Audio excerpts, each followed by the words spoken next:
Ikaw pa rin, ikaw lang. Pag-ibig mo'y nabubuhay kahit sa mga maliliit na bagay.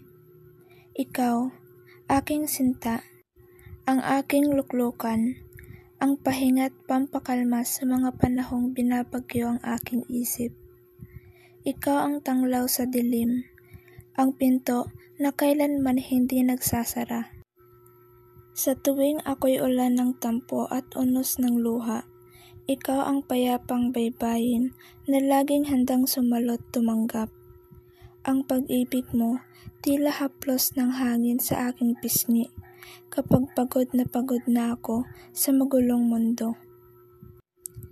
Ikaw ang taong hindi nagsasawa, ang buwan na tahimik na nagbabantay, ang bituin na pabulong nagpapaalala ng ako'y narito.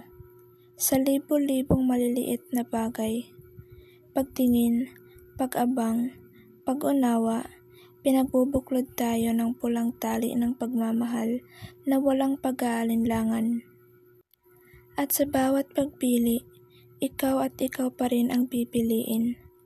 Sa gitna ng galit, lumbay at unos, sa dulo ng bawat laban, ikaw pa rin ang tahanan. Ikaw ang aking inspirasyon, ang dahilan ng bawat hakbang, at sa lahat ng papuri kong natatamo. Ikaw ang palaging pinagmumulan, ikaw pa rin sinta, ikaw lang.